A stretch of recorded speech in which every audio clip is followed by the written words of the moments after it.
Hello students, स्वागत है आप सभी का इस वीडियो लेक्चर में। आज हम इसमें कवर करने वाले हैं क्लास 10th का chapter number 5 that is AP, जिसका मतलब होता है अर्थमेटिक प्रोग्रेशन। तो आज इस चैप्टर को हम जितना हो सकता है उतना कवर करेंगे, जहां तक पॉसिबल होगा उतनी एक्सरसाइज और उतने क्वेश्चन कवर करने की कोशिश करेंगे।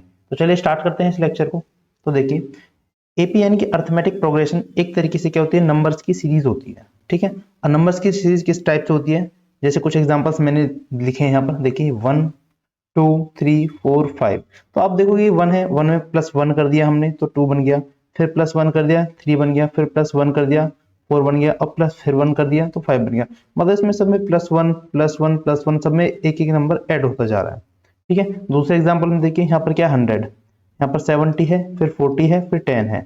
अब 100 में से मैंने क्या किया, -30 कर दिया तो 70 आ गया, फिर इसमें से -30 कर दिया फिर 40 आ गया, फिर माइनस का 30 कर दिया तो 10 आ गया। ऐसे इसमें से माइनस का फिर 30 कर देंगे तो क्या आ जाएगा, माइनस का यहाँ पर माइनस का 20 आ जाएगा। ऐसे करते करते आगे वैल्यू आ जाएंगी। अच्छा, उसके बाद नेक्स्ट एग्जाम्पल में क्या है, ये -3 है, फिर -2 है, फिर -1 है, फिर 0 है। मतलब इसमें -3 है, मैंने इसमें +1 किया है तो -2 आ गया। अच्छा, -2 में फिर +1 कर देंगे तो -1 आ जाएगा, उसमें फिर +1 कर देंगे तो 0 आ जाएगा। ऐसे इसमें फिर +1 कर देंगे तो 1 आ जाएगा, फिर +1 करेंगे तो 2 आ जाएगा। ऐसे ये सीरीज भी आगे बढ़ती जाएगी। तो हम क्या कर रहे हैं, हर किसी एग्जाम्पल में हमने क्या किया, एक फिक्स नंबर को या तो प्लस किया है या फिर माइनस किया है, जिससे कि हमारी जो नेक्स्ट टर्म है वो मिलती जा रही है और एक सीरीज बनती जा रही है। तो ये क्या होती है, एपी होती है। अब डेफिनेशन में क्या है, डेफिनेशन में क्या गिवन है कि an AP is a list of numbers in which each term is obtained by adding a fixed number to the preceding terms except the first term।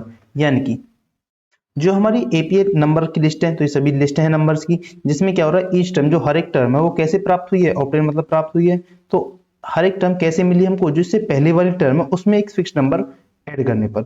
अच्छा, यहाँ पर हमने क्या किया था, +1 ऐड किया था, यहाँ पर -30 ऐड किया था, और यहाँ पर +1 ऐड किया था। तो ऐसे करके हमें क्या है, एपी मिलती चली जाएगी। अच्छा जी, अब हमारे पास एपी निकालने का तरीका क्या आ गया कि जो पहली वाली टर्म है उसमें जो नंबर पहले फिक्स नंबर है जो बाकी की टर्म्स में ऐड होता आ रहा है उसी को ऐड कर देंगे तो हमें आगे की एपी मिलती चली जाएंगी। तो अगर मैंने हम आगे की टर्म्स निकालना चाहें तो जैसे फर्स्ट वाली एपी है 1 2 3 सब में क्या +1 ऐड हो रहा है, तो इसमें आगे की टर्म्स निकालेंगे तो 5 में +1 कर देंगे 6 हो जाएगा, 6 में +1 कर देंगे तो 7 हो जाएगा, फिर 8 फिर 9 फिर 10। ऐसे करके आप इसकी जितने मन चाहो इतनी एन टर्म्स तक निकाल सकते हो। अच्छा, सेकंड वाली एपी में क्या है, -30 ऐड हो रहा है, तो आप क्या करोगे, जो नंबर है -20 तक बता दिया तो उसमें -30 ऐड कर दो तो ये क्या हो जाएगा, -50 हो जाएगा। फिर इसमें -30 ऐड कर दो तो ये -80 हो जाएगा। तो ऐसे करके इसमें भी आगे की टर्म्स निकल जाएंगी। अच्छा, उसके बाद नेक्स्ट वाली सीरीज में भी हम आगे की टर्म्स निकाल लेते हैं। तो इसमें क्या, प्लस का 1 ऐड किया जा रहा है, तो -3 + 1 -2 -2 + 1 -1 -2 + 1 0, फिर इसमें +1 करेंगे तो 1, फिर इसमें +1 किया 2, तो फिर इसमें करेंगे फिर 3 फिर 4 फिर 5। ऐसे करके ये भी हमारे एन टर्म्स तक निकल जाएगी। तो एपी समझ में आई कि एपी किस टाइप से फॉर्म होती है। एपी क्या होती है, एपी एक नंबर्स की लिस्ट होती है जिसमें एक फिक्स नंबर को हम ऐड करते हैं तो बाकी की आगे की जो टर्म्स है वो निकलती चली जाएंगी। ठीक है। अच्छा, अब हम नेक्स्ट पढ़ते हैं nth टर्म ऑफ एपी। यानी कि ये तो हमने पढ़ा था, ये स्टार्टिंग से एक एपी गिवन, लेकिन अब हमें बीच में से कोई टर्म पूछ ली जाए कि कोई 6th बताओ, कोई 8th टर्म बताओ, या फिर 76th टर्म बताओ, तो बीच में से कोई टर्म पूछ ली तो वो कैसे फाइंड करते हैं हम। तो सबसे पहले हमें ये पता होना चाहिए कि टर्म्स बनती कैसे हैं। तो उसके लिए हम एग्जाम्पल लेते हैं, कोई सीरीज एपी की सीरीज लेते हैं 5 10 15 20 और 25। ये ऐसे करके एपी बनती जा रही है। तो इसमें फर्स्ट टर्म कौन सी है, A1। हमने फर्स्ट टर्म को नाम दे दिया A1, फिर सेकंड टर्म को A2 नाम दिया, थर्ड टर्म को A3, फिर A4, फिर A5। ऐसे करके बाकी टर्म्स हमारे पास बनती चली जाएंगी। तो मैंने यहाँ लिखा है A1 = 5, तो A1 यानी कि फर्स्ट टर्म्स की वैल्यू क्या है, 5 है। अच्छा, और कॉमन डिफरेंस जिनके बीच का जो फिक्स्ड नंबर हमने बताया था ना, जो नंबर बताया था फिक्स्ड नंबर हमने जो ऐड किया था, इसी को हम बोलते हैं कॉमन डिफरेंस। कॉमन डिफरेंस यानी कि डी। और डी निकालते कैसे हैं, A2 - A1, यानी कि जो आगे वाले टर्म है उसमें से जस्ट पीछे वाले टर्म को माइनस कर दो। जरूर नहीं है आप A2 - A1 करो, आप यहाँ पर A3 - A2 भी कर सकते हो, A4 - A3 भी कर सकते हो। मतलब कि एक टर्म और जस्ट उससे पीछे वाले टर्म उसमें से माइनस कर दो तो क्या निकल जाएगा, कॉमन डिफरेंस। तो हम यहाँ से डी निकाले हमने। डी कैसे निकालेंगे हम, A2 - का A1। ठीक है, A2 की क्या वैल्यू है, A2 की वैल्यू है 10 और A1 की वैल्यू है 5। तो यहाँ से क्या वैल्यू आ जाएगी 10 माइनस 5 इक्वल टू 5। अच्छा जी, अब पहले देख लेते हैं कि क्या ये जो डिफरेंस है कॉमन सब में सेम है। भाई हो सकता है पहली टर्म में 5 का हो, अगली टर्म में किसी और का हो, तो हम बाकी के एक दो और निकाल के देख लेते हैं। मतलब थर्ड में से सेकंड घटा लो, यानी कि 15 माइनस का 10 इक्वल टू 5, यहाँ से भी सेम आ रहा है। और कर लेते हैं एक और चेक, 20 माइनस 15 कर लो, 20 माइनस 15, यहाँ पर भी क्या आ रहा है 5, यानी कि सब में डिफरेंस है कॉमन है, तभी हमने इसको बोला है कॉमन डिफरेंस। तो डी की क्या वैल्यू आ गई 5। अच्छा, अब बात करते हैं A2 टर्म। अभी A2 टर्म की वैल्यू क्या है 10, और 10 बनी कैसे 5 प्लस 5, यानी कि 5 क्या है A1 है, और ये वाला 5 क्या है D। तो A1 में जब हमने डिफरेंस को जोड़ दिया कॉमन डिफरेंस को, तो हमें क्या मिली सेकंड टर्म मिली। इसको मैं ऐसे लिख सकता हूँ ना, A1 प्लस में 2 माइनस 1, यानी कि 2 माइनस 1 करते हैं 1 आएगा, 1 into D equal to D. तो A1 माइनस का D, तो ये क्या आ गया हमारा फर्स्ट सेकंड टर्म आ गई, फर्स्ट तो 5 है ना। अच्छा, अब थर्ड टर्म की बात करते हैं। थर्ड के लिए हम क्या वैल्यू क्या है 15 है, यहाँ से भाई थर्ड टर्म 15 है। अब 15 कैसे मिला 5 प्लस 10, 5 तो वही A1 की वैल्यू है, प्लस 10 को हम क्या लिख सकते हैं 3 माइनस 1 इंटू डी। डी यहाँ पर 5 है ना, तो आप यहाँ ऐसे कर लो 5 लो, तब अच्छी तरह समझ में आएगा। तो 3 माइनस 1 इक्वल टू 2, और 2 इंटू 5 इक्वल टू 10, तो 5 प्लस 10 15 हो गया। और 5 क्या है डी की वैल्यू है, तो इसको लिख सकते हैं A1 प्लस में 2D।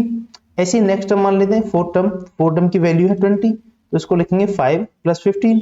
अच्छा, अब A1 तो 5 की वैल्यू हो गई, प्लस में इसको क्या लिखेंगे 15 को 4 माइनस 1 इंटू 5, यानी 4 माइनस 1 3, और 3 इंटू 5 इक्वल टू 15। अच्छा, ये 5 क्या है डी की वैल्यू है, तो A1 प्लस 3D। तो आप देखोगे जो है डी के साथ में जो ये वैल्यू आ रही है, नंबर आ रहा है, ये इस वाले टर्म से जस्ट एक कम आ रहा है। अगर यहाँ 4 है तो यहाँ 3 से मल्टीप्लाई हो रही है, अगर यहाँ पर 3 है तो यहाँ 2 से मल्टीप्लाई हो रही है, और अगर यहाँ 2 है तो यहाँ पर 1 से मल्टीप्लाई हो रही है। तो इन सबका जो कंक्लूजन निकलता है, इनको कंक्लूड करके कंपेयर करके हम क्या वैल्यू निकाल सकते हैं एज अ रिजल्ट, कि ए एन मतलब nth जो टर्म होगी वो फर्स्ट टर्म तो एज इट इज ऐड होगी A1, और डी के साथ क्या होगा इस n से जस्ट 1, यानी कि इस n से एक नंबर कम करके n माइनस 1 इंटू में d। तो ये टर्म इस टाइप से क्या बनती है आपकी an टर्म बनती है, an equal to a plus में n माइनस 1 इंटू डी। ठीक है, ये हो गया फॉर्मूला ऑफ nth टर्म का। अब इसकी हेल्प से चाहे बीच में से कोई टर्म निकालो, या फिर जो भी आप चाहो first second third and fifth जो भी आपका मन करे वो टर्म्स निकाल सकते हो किसी भी एपी की। ठीक है, अब इसी के बेस पे कुछ एग्जांपल्स हैं, कुछ क्वेश्चन है वो हम देखते हैं। जैसे फर्स्ट क्वेश्चन है कि find 30th term of AP. ये कोई एपी गिवन है, इसका हमें क्या करना 30th टर्म निकालनी है। तो सबसे पहले हमें an का फॉर्मूला भी बताया था। an का फॉर्मूला क्या है a1 प्लस में n माइनस 1 इंटू में d।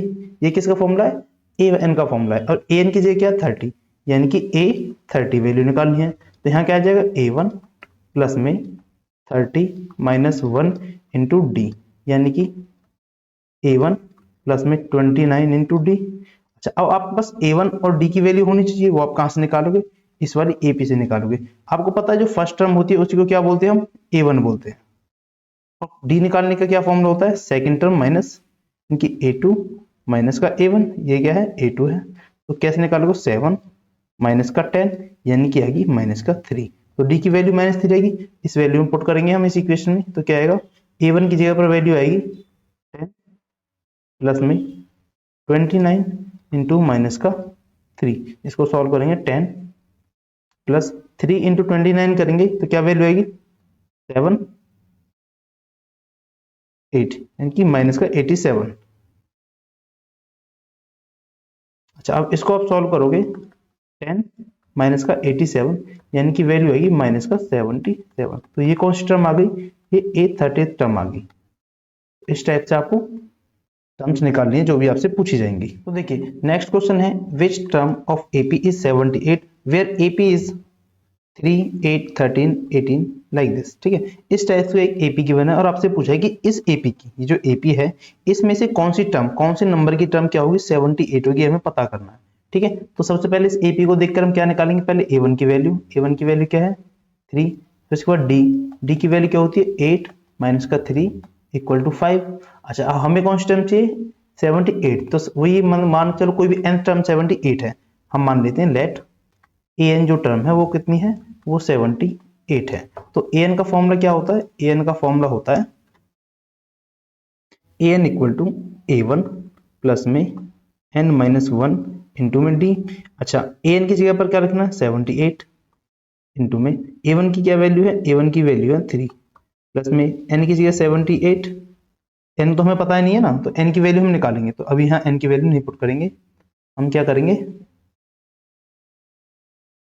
यहाँ से n -1 और d की क्या वैल्यू निकाली है, d की वैल्यू निकाली हमने 5। अब इसको सॉल्व करते हैं, 78 ये वाला जो 3 है इधर आके माइनस का हो जाएगा, इक्वल टू में n -1 इंटू में 5। अच्छा इसमें से जब माइनस करेंगे तो क्या वैल्यू आएगी 75 इक्वल टू n -1 इंटू में 5। अब इस 5 से 75 को कैंसिल कर देंगे कितने टाइम्स, 15 टाइम्स पर, ठीक है, तो 15 इक्वल टू n-1। अब इस -1 को इधर ले जाएंगे तो क्या हो जाएगा 15 प्लस 1 इक्वल टू n, यानी कि n की वैल्यू कितनी होगी 16। तो जो 70 ये जो 78 है ये कौन सी टर्म है, ये 16th टर्म है, ठीक है। तो इस टाइप से हम ये पता कर सकते हैं कि कौन सी टर्म की क्या वैल्यू है। नेक्स्ट क्वेश्चन देखिए, नेक्स्ट क्वेश्चन है कि find number of terms of AP. ये आपको एपी गिवन है, ये कुछ पहली टर्म्स है और ये कुछ इसकी लास्ट टर्म है, तो आपको बताना है कि इसमें नंबर ऑफ टर्म्स कितनी है।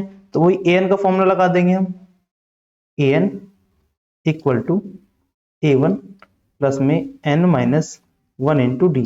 अच्छा a1 की वैल्यू है 7 और यहाँ से d की वैल्यू निकालेंगे तो क्या आएगी 13 माइनस का 7 इक्वल टू 6।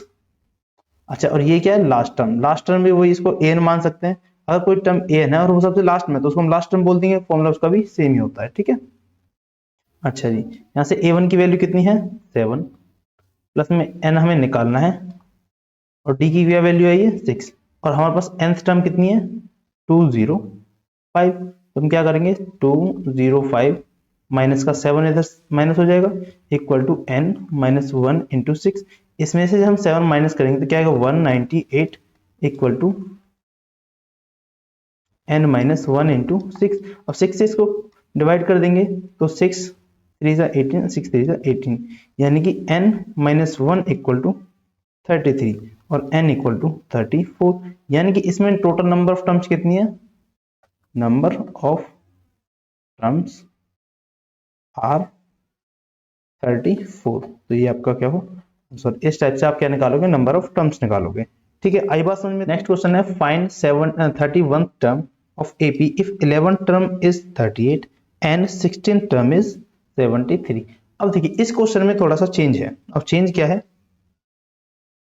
इस क्वेश्चन में चेंज है कि पहले आपको एक एपी गिवन थी और एन की हेल्प से आपने उस एपी की हेल्प से आपने ए निकाला डी निकाला एन निकाला और जो वैल्यू पूछी थी वो वैल्यू निकाल लेती थी, लेकिन अब इसमें हम आपको एपी ही गिवन नहीं है।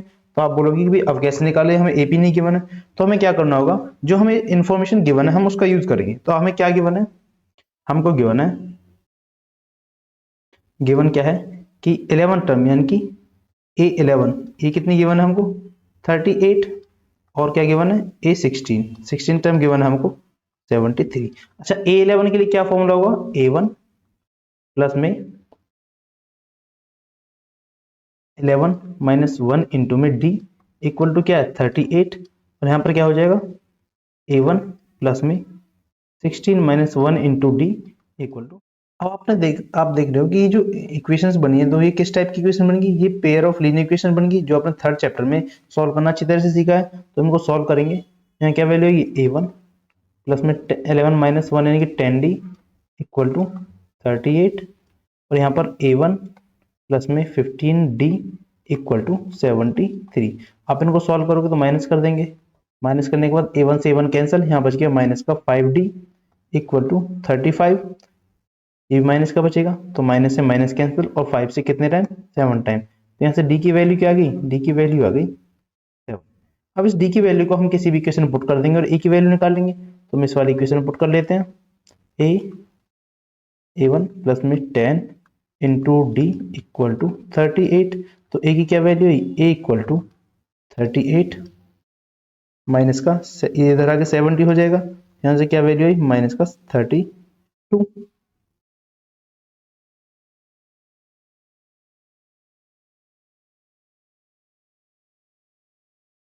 यहाँ से आपके पास क्या वैल्यू आएगी, ए की वैल्यू आएगी माइनस का 32। अब देखिए आपके पास ए की वैल्यू है माइनस का 32 और डी की वैल्यू है 7। तो आप ए एन का फॉर्मूला लगाओगे फिर से A A1 प्लस में n माइनस वन इंटू में डी। अच्छा एक बात और, कहीं कहीं जगह पर या फिर कहूँगी बहुत सी जगह पर a1 को आप डायरेक्ट a भी लिख सकते हो फर्स्ट टर्म, तो आपकी मर्जी है, मैं a1 से सॉल्व कर रहा हूँ तो इसलिए मैं a1 लेके चल रहा हूँ। आपकी मर्जी, आप इसको फर्स्ट टर्म को a भी मान सकते हो, a1 भी मान सकते हो। ये सिर्फ एक डिनोटेशंस होती हैं जिससे ये पता चल जाए कि आप उस टर्म को क्या डिनोट कर रहे हो। तो मैंने फर्स्ट टर्म को a1 डिनोट किया है, तो इसलिए मैं सारे क्वेश्चंस a1 से सॉल्व कर रहा हूँ। आप चाहो तो फर्स्ट टर्म को ओनली a भी डिनोट कर सकते हो और अपने क्वेश्चंस a से भी स्टार्ट कर सकते हो, ठीक है। तो यहाँ से हम a1 की वैल्यू क्या है, माइनस का 32, प्लस में n हमें कितना गिवन है भाई, 31st टर्म निकालनी है हमें, 31st, तो यहाँ पर 31st माइनस का 1 इंटू डी की वैल्यू क्या है 7, माइनस का 32 प्लस 30 इंटू 7, तो क्या वैल्यू आएगी, माइनस का 32 प्लस में 2 10। अब इसको आप सॉल्व करोगे तो क्या वैल्यू आएगी 1, इसको सॉल्व करोगे तो क्या वैल्यू आ जाएगी 178। तो ये आ गई आपकी 31st टर्म। इस टाइप से आप ये वाली टर्म भी निकाल सकते हो, ठीक है। अब बढ़ते हैं नेक्स्ट क्वेश्चन की ओर।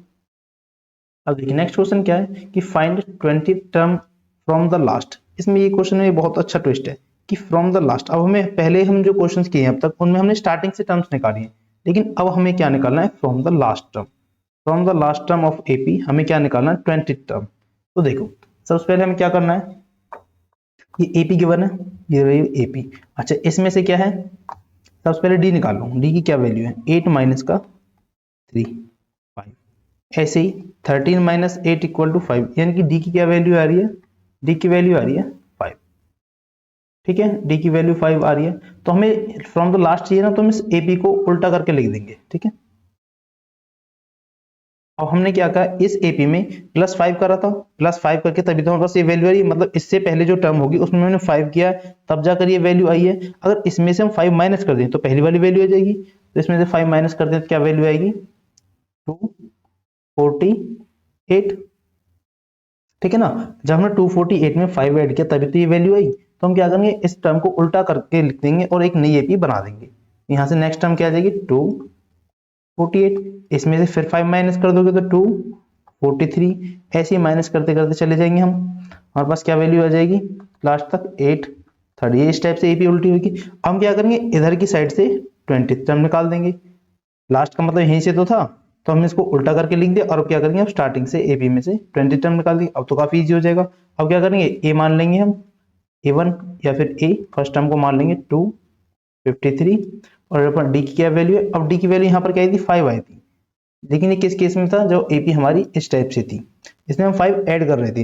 अब हमारी डी की वैल्यू घटती जा रही है, मतलब -5 आएगी अब, ठीक है, इसमें माइनस कर रहे हैं तो इसलिए डी की वैल्यू आएगी -5, ठीक है। अब क्या करोगे, 20 टर्म निकालनी है, तो 820 इक्वल टू ए प्लस में 20 माइनस 1 इंटू में डी।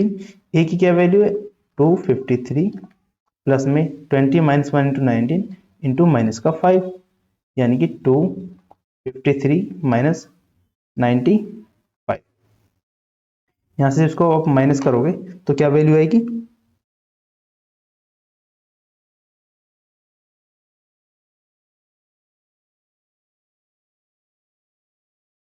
158। तो ये आ गया आपकी कौन सी टर्म, 820 टर्म। उम्मीद है आप सभी को आज का लेक्चर अच्छी तरह से समझ में आया होगा। तो मिलते हैं नेक्स्ट वीडियो लेक्चर में, आज के लिए इतना ही।